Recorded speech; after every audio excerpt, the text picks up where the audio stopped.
Assalamualaikum dan salam sejahtera. Saya Nur Anis Masura binti Muhammad Arifin, nombor matrik 287466 dari kumpulan 9, ingin membentangkan bahagian pengenalan. So, isu accountability merupakan satu isu yang sangat hangat dalam kalangan penjawat awam dari dulu lagi.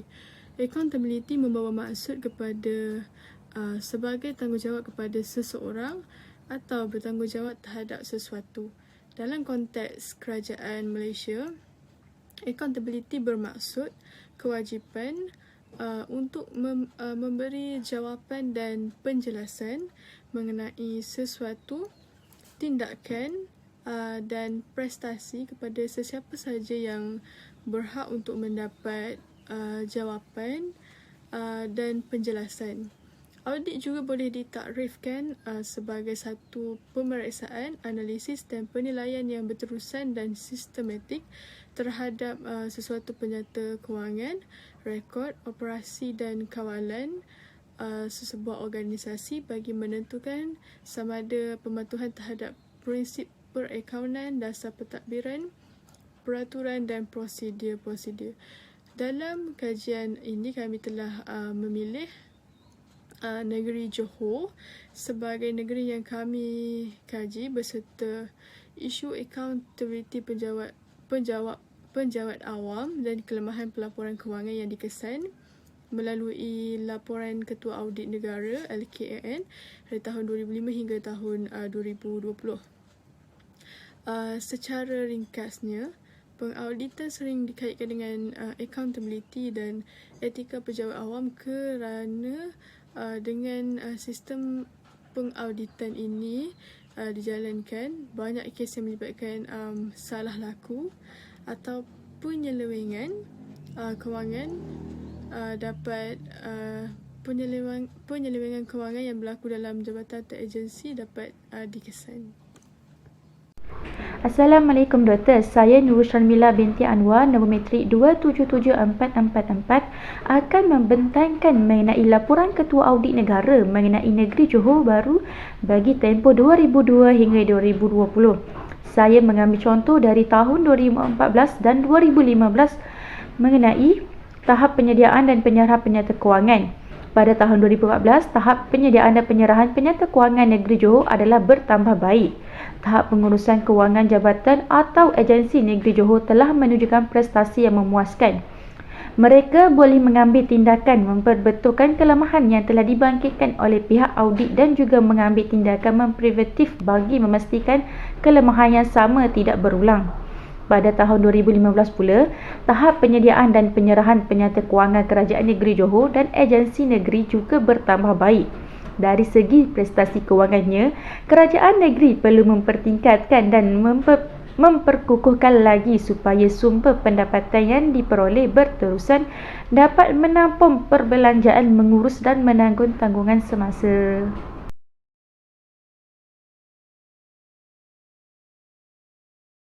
Kami telah menganalisis teguran-teguran kewangan dari tahun 2005 hingga tahun 2020.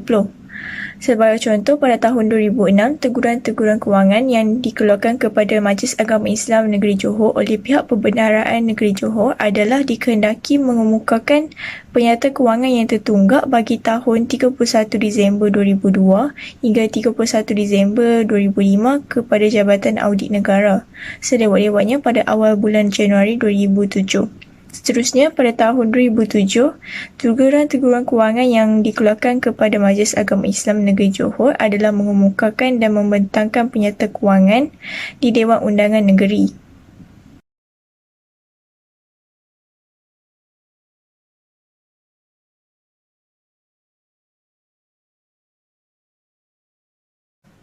Seterusnya, saya akan membentangkan syur audit pada tahun 2005. Prestasi penyerahan penyata kewangan, persijilan pembentangan penyata kewangan dan prestasi kewangan agensi kerajaan negeri adalah kurang memuaskan. Oleh itu, pihak agensi negeri perlu memantau mengenai kepentingan penyediaan dan penyerahan penyata kewangan yang terkini untuk diaudit, terutamanya kepada badan berkanun negeri dan Majlis Agama Islam Negeri Johor. Pada tahun 2006, cadangan Jabatan Audit Negara untuk mengatasi masalah kelewatan penyerahan penyerta kewangan ini adalah komitmen Ketua Agensi dalam penyediaan penyerta kewangan dan kursus serta latihan diberi secara konsisten kepada pegawai yang bertanggungjawab. Selain itu, pertambahan bilangan kaki tangan di bahagian kewangan dan pejawatan tetap perlu dipertimbangkan oleh pihak pengurusan.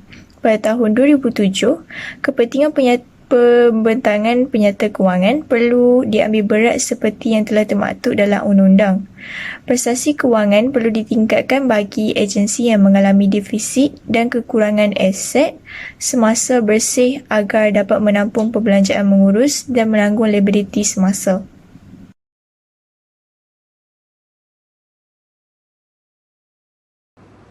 Berdasarkan graf ini, ianya adalah merupakan prestasi yang ditunjukkan dalam pengurusan kewangan di negeri Johor dari tahun 2008 sehingga tahun 2010. Seperti yang dapat dilihat pada graf ini, terdapat dua jabatan atau agensi di negeri Johor yang mencapai prestasi yang sangat baik pada tahun 2008. Namun, banyak jabatan atau agensi negeri Johor yang mencapai tahap prestasi yang baik, iaitu sebanyak 16, manakala hanya satu sahaja jabatan atau agensi yang mencapai tahap prestasi memuaskan. Pada tahun 2009 pula, jabatan atau agensi yang mencapai tahap prestasi yang sangat baik adalah sebanyak 2, manakala yang mencapai tahap prestasi yang baik adalah sebanyak 13, dan jabatan atau agensi di negeri Johor yang mencapai tahap prestasi yang memuaskan telah meningkat dari tahun sebelumnya, iaitu sebanyak 4. Pada tahun 2010 pula, sama seperti tahun-tahun sebelumnya, iaitu jabatan atau agensi yang mencapai tahap prestasi yang sangat baik adalah sebanyak 2.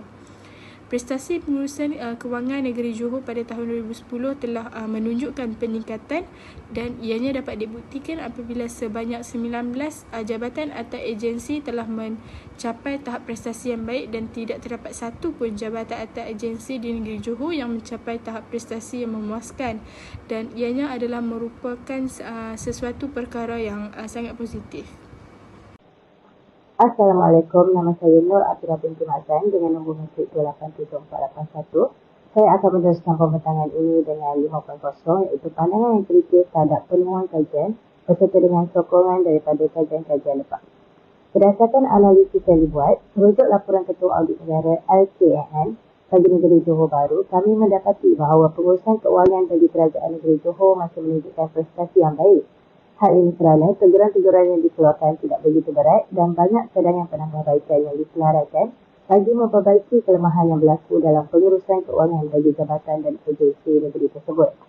Seterusnya, kita dapat melihat prestasi pengurusan keuangan negeri Johor berdasarkan jenis-jenis sijil yang telah dikeluarkan oleh Ketua Audit Negara, iaitu sebanyak 13 sijil tanpa teguran dan hanya 2 sijil berteguran.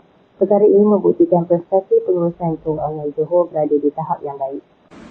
Selain itu, kita dapat mentafsirkan prestasi negeri Johor ini berdasarkan analisis penarapan indeks yang telah dibuat.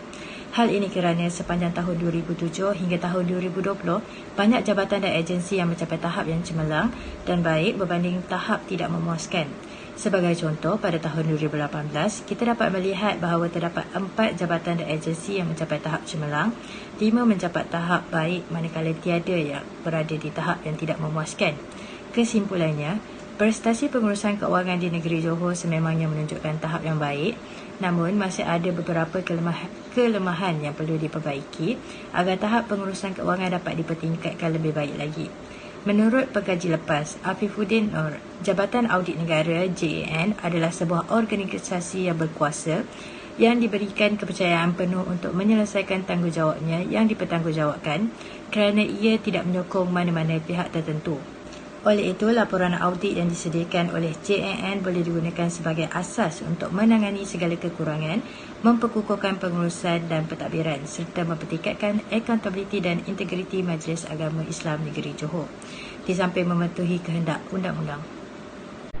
Dapat dirumuskan bahawa laporan Ketua Audit Negara yang merupakan satu pemeriksaan atau penelitian yang bersistematik ke atas penyata pengurusan kewangan, rekod, operasi dan pentadbiran bagi setiap jabatan atau agensi dalam negeri. Dengan adanya pemeriksaan seperti berikut, setiap kesalahan dan ketidaktanggungjawaaban dalam sesuatu pengurusan boleh diubah dan diperbetulkan mengikut peraturan yang telah ditetapkan. Oleh itu, tahap profesionalisme, etika dan integriti bagi Kerajaan Negeri Johor dapat dipertingkatkan mengikut piawaian dan prinsip yang telah dituntut oleh Ketua Audit Negara. Pendekatan yang baik juga perlu diambil bagi menangani masalah dan kelemahan dalam accountability agar pelaksanaan indeks accountability bagi sesebuah negeri akan cemerlang khususnya dalam pengurusan kewangan. Sekian, terima kasih.